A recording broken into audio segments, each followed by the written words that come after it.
வணக்கங்க. நம்ம கூட்டு குடும்ப சமையலில் வந்து சிறுகீரை தண்டு சூப்பு தான் வைக்க போகிறேங்க. வாங்க அது வந்து எப்படி செய்யலான்னு பார்க்கலாம் வாங்க. இது வந்து இந்த கீரை வந்து நல்லா பொடியாக அறுத்து எடுத்துக்கலாம். இதோட தண்டும் சேர்ந்து நம்ம வந்து அரிஞ்சு எடுத்துக்கலாங்க. இது மாதிரி தண்டோட போட்டுக்கலாம். வந்து எண்ணெய் ஊற்றிக்கலாங்க. ஊற்றினா சீரகம் வந்து தாளிச்சிக்கலாங்க.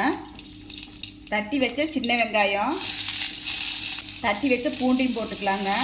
தக்காளி பழம் வந்து கொஞ்சம் போட்டுக்கலாங்க. இந்த சூப்புக்கு தேவையான உப்பு, கொஞ்சமாக மஞ்சள்தூள் போட்டுக்கலாங்க.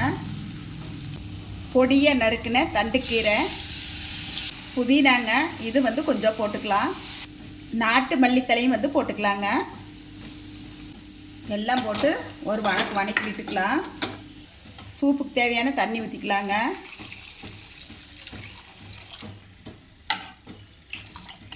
சூப்பு ரெடி ஆயிடுச்சுங்க. ஸ்டவ் ஆஃப் பண்ணிக்கலாம். இந்த மாதிரி ஃபில்டரை வச்சு நம்ம சூப்பை வந்து வடிகட்டிக்கலாங்க. மிளகுத்தூள் வந்து கொஞ்சம் போட்டுக்கலாங்க.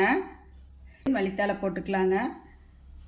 ஆனால் சிறுகீரை தண்டு சூப்பு வந்து ரெடி ஆயிடுச்சு பாருங்கள். எல்லோரும் வாங்க சாப்பிட்லாம் வாங்க. நீங்களும் வீட்டில் செஞ்சு சாப்பிட்டு பார்த்துட்டு எப்படி இருக்குன்னு சொல்லுங்கள். எங்கள் வீடியோ பிடிச்சிருந்தா லைக் பண்ணி ஷேர் பண்ணுங்கள். நன்றிங்க.